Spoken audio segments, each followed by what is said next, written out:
दोस्तों आज की वीडियो में एक्सप्लेन करने वाला हूँ पैराडाइज मूवी को। इस मूवी की शुरुआत में हम मैक्स नाम के एक आदमी को देखते हैं जो कि योन कंपनी में काम करता है और वे एक लड़की के पास आता है और उससे कहता है अगर तुम अपनी ज़िंदगी के 15 साल डोनेट कर देती हो तो यह कंपनी तुम्हें 7 लाख यूरोस देंगी। लेकिन यह सुनने के बाद वो लड़का उससे यह कहता है कि 15 साल मेरे लिए बहुत ज़्यादा है, इसलिए मैं 15 साल डोनेट नहीं कर सकता। लेकिन तभी मैक्स उससे यह कहता है तुम्हें पता है कि तुम्हारे पिताजी एक रेस्टोरेंट का काम शुरू करना चाहते हैं। अगर ये ऑफर तुम एक्सेप्ट कर लेते हो तुम्हें 7 लाख यूरोस मिलेंगे, जिसे लेने के बाद तुम एक नई जिंदगी शुरू कर सकते हो। यह सब सुनने के बाद वो लड़का उस एग्रीमेंट में साइन कर देता है। उसके बाद मैक्स अपनी कंपनी के अंदर जाता है जहाँ पर एक अवार्ड शो हो रहा होता है। उसके बाद मैक्स को एक अवार्ड दिया जाता है। यह अवार्ड उसे इसलिए दिया जाता है क्योंकि उसने बहुत सारे लोगों को मोटिवेट किया है अपनी ज़िंदगी को डोनेट करने के लिए। तभी वहाँ पर हम उनकी सीईओ को देखते हैं जिसका नाम सोफी थाइसन होता है। वो वहाँ पर स्टेज पर आती है और वहाँ पर बैठे हुए लोगों को ये बताते हैं कि हमारी टीम एक बर्लिन हॉस्पिटल में है जो कि इन रिसर्च पर काम कर रही है और हम यहाँ से उन्हें डोनेशन भेज रहे हैं। तभी सीन शिफ्ट हो जाता है, हम उनके हॉस्पिटल को देखते हैं जहाँ पर काफ़ी सारे डॉक्टर्स होते हैं। तभी हम वहाँ पर एक लड़की को देखते हैं जो कि अंदर की तरफ आती है और पीछे की तरफ उसके एक लड़का खड़ा हुआ होता है। तभी वो लड़का गन को निकालता है और वहाँ पर खड़े हुए लोगों को मारना शुरू कर देता है। एक एक करके वे सभी डॉक्टर्स को वहाँ पर मार देते हैं और उसके बाद वहाँ पर बोर्ड पर एक साइन बनाकर वहाँ से चला जाता है। उसके बाद सोफी थाइसन और उसके गार्ड्स वहाँ की वीडियो को देख रहे होते हैं जो कि कैमरा में रिकॉर्ड हो जाती है। और जो लड़का उन डॉक्टर्स को मारता है वो एडम ग्रुप से होता है और वे ग्रुप इन योन कंपनी के खिलाफ होता है। उस ग्रुप का मानना यह होता है कि कोई भी किसी की ज़िंदगी को ऐसे नहीं छीन सकता। तभी वहाँ पर हम जूडस नाम के एक आदमी को देखते हैं जो फिलहाल उनकी टीम में नया आदमी शामिल होता है। तभी जूडस नाम का आदमी उनसे यह कहता है कि यह लड़का कुछ समय पहले उस हॉस्पिटल में आया था, अब से हमें अपनी टीम के ऊपर भी ध्यान रखना चाहिए। तभी सीन शिफ्ट हो जाता है और हम एक लड़की को देखते हैं जो कि अपने अपार्टमेंट की तरफ जा रही होती है। जैसे ही वह अंदर की तरफ आती है तभी हम अंदर की तरफ मैक्स को देखते हैं और उस लड़की का नाम एरिका होता है और वह लड़की पहले से ही शादीशुदा होती है। उसके बाद मैक्स उस लड़की के साथ उस लड़की के पिता के घर जाता है जहाँ पर वो उसके पिता के लिए कुछ सब्जियाँ लेकर जाता है। तभी उसका पिता उसे देखकर यह कहता है तुम तो वही हो ना जो योन कंपनी में काम करते हो। और वह उससे कहता है क्या तुम मुझे 20 साल का लड़का बना सकते हो, लेकिन इसके लिए तो काफ़ी पैसे चाहिए, एक आम इंसान तो इतने पैसे पूरी ज़िंदगी में नहीं बना सकता। यह सुनने के बाद वे दोनों वहाँ से चले जाते हैं और उसके बाद मैक्स उस लड़की को ड्रॉप करने के लिए उसके घर जा ही रहा होता है। तभी वे वहाँ पर देखते हैं कि उनके अपार्टमेंट में आग लग जाती है और चारों तरफ पुलिस ही पुलिस होती है। यह देखने के बाद लड़की शॉक हो जाती है। उसके बाद वे दोनों लॉयर के पास जाते हैं। तभी वो लड़की उनसे यह कहती है कि आग लगने का कारण एक मोमबत्ती है, अगर आग वायर के जरिए लगती है तो इंश्योरेंस कंपनी तुम्हारी कुछ मदद कर सकती थी, लेकिन इसमें इंश्योरेंस कंपनी भी तुम्हारी कोई भी मदद नहीं कर सकती और तुमने पहले से ही बैंक से इतना सारा लोन लिया है और उस लोन के बदले तुमने अपने आप को गिरवी रखा है। यह सब सुनने के बाद में मैक्स हैरान हो जाता है। उसके बाद वे दोनों बाहर की तरफ आते हैं और पुलिस वालों से कहता है कि तुम्हें हमारे साथ चलना चाहिए। उसके बाद वे उस लड़की को अपने साथ लेकर चले जाते हैं। उसके बाद वो लड़का योन कंपनी के अंदर जाता है और वहाँ पर सोफी से मिलता है और सोफी को कहता है कि मुझे 2.5 मिलियन यूरोस चाहिए, यह सब रकम मैं काम करके चुका दूंगा। तभी सोफी उससे यह कहती है तुम मुझे अपने डॉक्यूमेंट भेज सकते हो, उसके बाद मैं देख सकती हूँ कि मुझे क्या करना चाहिए। उसके बाद वो वहाँ से चली जाती है। अगले दिन लॉयर मैक्स के पास जाती है और उसे कहती है कि अब तुम्हें ही कुछ करना पड़ेगा। तभी वो मैक्स उस लॉयर से कहता है कि मैंने सोफी से बात कर रखी है। तभी वो लॉयर उससे कहती है अगर सोफी कुछ करना चाहती तो कब का कर चुकी होती। यह सब सुनने के बाद वे वहाँ पर जाते हैं जहाँ पर सोफी को रखा हुआ होता है और सोफी को योन कंपनी के अंदर रखा हुआ होता है। उसके बाद वे दोनों अंदर की तरफ आते हैं। तभी वो लड़का वहाँ पर खड़े हुए लड़के से पूछता है कि मेरी पत्नी कहाँ पर है। तभी वो लड़का उससे कहता है कि उसके डोनेशन में 2 घंटे बाकी है, इसलिए उससे कोई भी नहीं मिल सकता। यह सुनने के बाद मैक्स जबरदस्ती अंदर की तरफ घुस जाता है, लेकिन वहाँ पर खड़े हुए गार्ड्स उसे पकड़ लेते हैं। तभी उस लॉयर के कहने पर वो गार्ड्स उसे छोड़ देते हैं और वे दोनों बाहर की तरफ आ जाते हैं। तभी हम एरिका को देखते हैं, उसे 2.5 मिलियन यूरो की कीमत अपने 40 साल देकर चुकानी पड़ेगी। उसके बाद वहाँ पर खड़े हुए डॉक्टर्स उसके ऊपर एक्सपेरिमेंट करते हैं और उसकी सारी जुबानी को छीन लेते हैं। उसके बाद मैक्स एरिका को लेकर एक नए अपार्टमेंट के अंदर आता है और रात के समय वे दोनों सोए हुए होते हैं। जैसे ही सुबह के समय एरिका की आंख खुलती है और वे अपने आप को शीशे में देखती हैं, वह 40 साल और बूढ़ी हो जाती है। यह देखने के बाद वो काफ़ी ज़्यादा उदास हो जाती है। तभी मैक्स उससे कहता है तुम जैसी भी हो मैं तुम्हें अपना लूँगा, लेकिन एरिका उससे कहती है यह तुम्हारे साथ नहीं हुआ है, यह मेरे साथ हुआ है, इस चीज़ को सिर्फ मैं ही समझ सकती हूँ। उसके बाद वो मैक्स से कहती है कि तुम यहाँ से चले जाओ, मुझे यहाँ पर अकेला छोड़ दो। तभी मैक्स को उनकी कंपनी की तरफ से एक मैसेज आता है। उसके बाद मैक्स कंपनी के अंदर जाता है। तभी वहाँ पर उसे पता चलता है कि उसकी प्रमोशन हो जाती है। उसके बाद वो सोफी के पास जाता है और उससे कहता है कि आपने ये हमारे साथ अच्छा नहीं किया। तभी सोफी उससे यह कहती है अगर तुम यहाँ से नहीं जाते तो तुम्हारे साथ और भी बुरा हो सकता है। यह कहकर वे अपनी गाड़ी में बैठकर वहाँ से चली जाती है। उसके बाद मैक्स वहाँ से बाहर की तरफ आ जाता है। बाहर की तरफ बैठा हुआ होता है, तभी उसे सामने की तरफ एक छोटी लड़की दिखाई देती है और वो उस लड़की के पास जाता है। जब छोटी लड़की उससे बात करती है तो ऐसा लगता है उम्र में तो वो छोटी लड़की है, लेकिन आवाज से वो काफी ज्यादा बड़ी लड़की लगती है। तभी मैक्स उससे कहता है, यह सब तुमने किससे करवाया? यौन कंपनी से तो बिल्कुल भी नहीं करवाया होगा। जल्दी से मुझे बताओ कि यह तुमने किस डॉक्टर से करवाया है। रात के समय हम मैक्स को देखते हैं जो कि ड्राइविंग कर रहा होता है। तभी उसे छोटी लड़की के द्वारा पता चलता है यह सब चीजें मिस्टर बग नाम के डॉक्टर ने करी थी, जो कि दूसरे देश का डॉक्टर है। वह एक हफ्ते के अंदर उसे कभी भी लोकेशन भेज सकता है और उन लोगों को 6 घंटे के अंदर उस लोकेशन पर पहुंचना पड़ेगा। अगर वो 6 घंटे के अंदर उस डॉक्टर के द्वारा दी गई लोकेशन पर नहीं पहुंचते हैं तो उसके द्वारा दिया गया एग्रीमेंट टूट जाएगा। अगले दिन मैक्स 2 जाली पासवर्ड, एक गन खरीदता है और उसके बाद अपनी गाड़ी को लेकर यौन कंपनी के अंदर आता है और सामने की तरफ देखता है कि सोफी थाइसन अपनी गाड़ी में बैठती है और वहाँ से चली जाती है और उसके बाद वो सोफी थाइसन का पीछा करता है। उसके बाद हम मैक्स को देखते हैं जो कि गाड़ी में बैठा हुआ होता है और सामने की तरफ सोफी थाइसन की गाड़ी होती है और उस गाड़ी में से एक लड़की बाहर की तरफ आती है और उस ग्रेवयार्ड के अंदर चली जाती है। तभी मैक्स अपनी गाड़ी को पीछे की तरफ से लेकर आता है और उसके बाद गेट के नीचे से होकर उस ग्रेवयार्ड के अंदर चला जाता है। तभी सामने की तरफ एक लड़की खड़ी हुई होती है।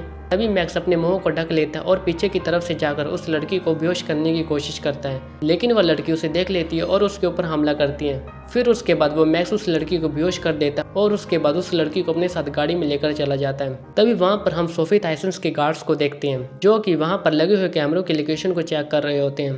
तभी उन्हें वहाँ से पता चलता है यह सब काम तो मैक्स का है। उसके बाद उन लोगों को मैक्स की लोकेशन का भी पता चल जाता है और उसके बाद अपनी गाड़ी लेकर उस लोकेशन की तरफ जाने लगते हैं। उसके बाद मैक्स हॉस्पिटल में आता है और एरिका के पास जाता है और उसे कहता है कि हमारे पास एक लास्ट आखिरी मौका है, अगर तुम मेरे ऊपर विश्वास करते हो तो जल्दी से मेरे साथ चलो। उसके बाद वो एरिका को लेकर वहाँ से आ जाता है और वहाँ पर जाता है जहाँ पर उसने उस लड़की को कैद किया हुआ होता है। उसके बाद वो एरिका को ऊपर की तरफ लेकर आता है और एरिका से कहता है यह वही लड़की है जिसने तुम्हारे 40 साल लिए है, यह लड़की और कोई नहीं, यह सोफी थाइसन है। और उसके बाद वे उस लड़की को वैन के अंदर बंद कर देते हैं और उस वैन को लेकर दूसरे देश की तरफ जा रहे होते हैं। वहाँ पर वे गार्ड्स पहुंच जाते हैं लेकिन उन्हें वहाँ पर कोई भी नहीं मिलता। तभी वो लड़की जुड़स से कहती तुम्हें हमेशा गलत इन्फॉर्मेशन ही मिलती है। उसके बाद वे एक शिप के जरिए उस देश को छोड़कर वहाँ से भाग रहे होते हैं, लेकिन उन गार्ड्स को वहाँ की लोकेशन का भी पता चल जाता है, इसलिए वह वहाँ की पुलिस को इन्फॉर्म कर देते हैं। उन दोनों ने सोफी थाइसन को डब्बे में बंद किया हुआ होता है और उसके मुंह पर टेप लगाई हुई होती है ताकि वह शोर ना कर सके।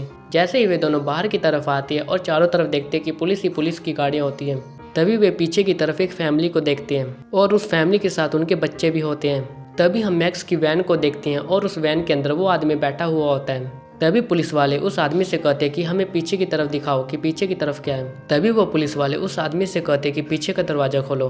उसके बाद वो आदमी पीछे की तरफ आता है और उस दरवाजे को खोलता है।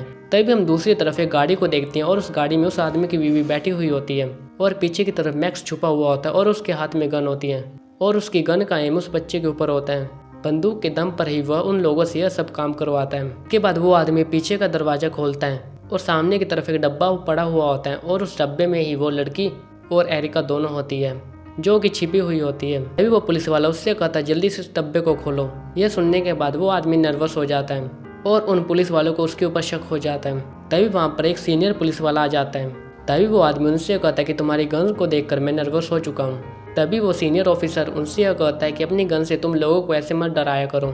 उसके बाद भी उस आदमी को वहाँ से जाने के लिए कहता है। काफ़ी दूर आने के बाद वे एक जगह पर रुकते हैं और उसके बाद मैक्स उनके मोबाइल फ़ोन को ले लेता है और उनके मोबाइल फ़ोन को तोड़ देता है और यह सब करने के लिए उन लोगों से माफ़ी मांगता है। उसके बाद वे दोनों और वे लड़की वहाँ से चले जाते हैं। तभी वे रास्ते में एक जगह पर रुकते हैं। उसके बाद मैक्स उस लड़की के मुंह से टेप को हटाता है। तभी लड़की बाहर की तरफ आती है और उससे कहती है तुम आखिरकार मेरे साथ यह सब चीज़ें क्यों कर रहे हो। तभी वो मैक्स उस लड़की से कहता है जो 40 साल तुमने इस लड़की के खरीदे हैं वो 40 साल मैं इस लड़की के लौटाना चाहता हूँ। तभी वो लड़की उससे कहती है कि मैं सोफी थाइसन नहीं हूँ, मैं तो उसकी बेटी हूँ और मेरा नाम तो मैरी थाइसन है। यह सब सुनने के बाद वे दोनों शौक हो जाते हैं। तभी वो एरिका मैक्स से कहती है यह तुमने क्या करा, तुमने तो गलत लड़की को पकड़ लिया है, अब हम दोनों क्या करेंगे। तभी मैक्स उससे कहता है तुम इससे अपने 40 साल ले लो और ये अपने 40 साल अपनी माँ से ले लेंगी। उसके बाद एरिका उससे कहते हैं कि हमें यहाँ से जाना चाहिए। उसके बाद वे तीनों एक होटल के अंदर जाते हैं जो कि वीरान होटल होता है जहाँ पर काफ़ी समय से कोई भी नहीं आता। उसके बाद वे उस लड़की की टेप को खोल देते हैं और उन दोनों में यह कन्फ्यूजन अभी भी होती है कि यह सोफिया या फिर उसकी बेटी। तभी वो लड़की उन दोनों से यह कहती है कि मैं तो मैरी थाइसन हूँ और मैं तो अपनी माँ के खिलाफ हूँ और इस काम में मैं तुम्हारा साथ दे सकती हूँ। लेकिन वह मैक्स उससे कहता है कि यह लड़की हमें पागल बना रही है, ऐसा बिल्कुल भी नहीं है। उसके बाद वे लड़की उससे कहती है कि मुझे नहाने के लिए जाना है, लेकिन मैक्स भी उस लड़की के साथ जाता है। तभी मैक्स गर्दन घुमाकर फोन में वीडियो को देख रहा होता है। तभी वो लड़की पीछे की तरफ से मैक्स के ऊपर हमला करती है और उसके फोन को लेकर वहाँ से भाग जाती है और उसके बाद वे दोनों भी उसका पीछा कर रहे होते हैं। उसके बाद वो लड़की अपनी लोकेशन को उन गार्ड्स के पास भेजती है। तभी वो लड़की उनसे बचने के लिए दलदल के अंदर चली जाती है, लेकिन वो उस दलदल में डूबने लग जाती है। तभी वहाँ पे एरिका आ जाती है और वो उस लड़की को बचा लेती है और उसके बाद उस लड़की को उस होटल के अंदर लेकर आती है। उसके बाद हम उन गार्ड्स को देखते हैं जिन्हें उनकी लोकेशन का पता चल जाता है। उसके बाद वो अपनी टीम को तैयार करते हैं और उस जगह के लिए निकल पड़ते हैं। उसके बाद वो एरिका मैक्स से कहते हैं कि तुम हम दोनों को अकेला छोड़ दो। उसके बाद वो लड़की नहा रही होती है। तभी एरिका अपनी बॉडी पर बनी हुई निशान को देखती है, लेकिन सामने वाली लड़की की बॉडी पर कोई भी निशान नहीं होता।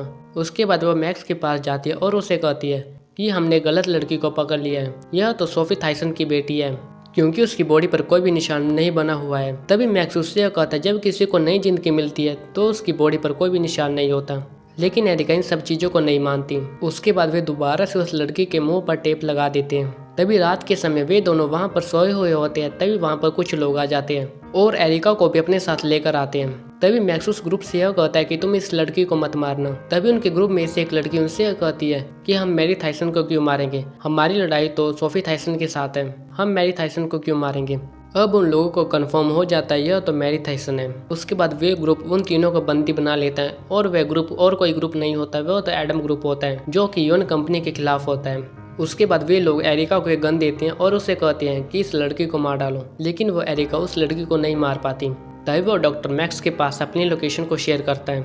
अब उनके पास 6 घंटे होते हैं वहाँ पर पहुँचने के लिए। तभी उस ग्रुप में से एक लड़का मैक्स से कहता है कि सोफी थाइसन यहाँ पर किसी भी वक्त आती होंगी, तुम्हें बस सोफी थाइसन को अंदर की तरफ लेकर आना है, बाकी का सारा काम हम कर लेंगे। उसके बाद मैरी थाइसन और उनके लोग वहां पर पहुंच जाते हैं। उसके बाद मैक्स बाहर की तरफ आता है और उन लोगों से यह कहता है मुझे सिर्फ सोफी से बात करनी है। तभी सोफी गाड़ी से निकलकर मैक्स के सामने आती है। मैक्स उसे देखकर यह कहता है अब तो तुम दोबारा से जवान हो चुकी हो और इस जवानी में तुम काफी ज्यादा सुंदर दिख रही हो। तभी मैक्स सोफी से कहता है तुम्हें मेरे साथ अंदर की तरफ जाना पड़ेगा। तभी मैक्स उन लोगों से यह कहता है तुम मुझे नहीं मार सकते, अगर तुमने मुझे मारा तो मेरी पत्नी तुम्हारी बेटी मैरी को मार डालेंगे। लेकिन उसके गार्ड को मैक्स के ऊपर शक होने लग जाता है। तभी हम जूडोस को देखते हैं जो कि एडम ग्रुप का ही एक आदमी होता है और वह लड़की के कहने पर सोफी के ऊपर फायरिंग कर देते हैं और उसके बाद वहां पर खड़ी हुई गार्ड जूडोस के ऊपर फायरिंग करती है और उस फायरिंग में जूडोस मर जाता है और हम सोफी को देखते हैं जो कि नीचे की तरफ गिरी हुई होती है। तभी अंदर के लोग उनके ऊपर फायरिंग करने लगते हैं, लेकिन वो गार्ड सोफी को वहां से लेकर चले जाते हैं। तभी मैक्स जैसे तैसे अंदर की तरफ आ जाता है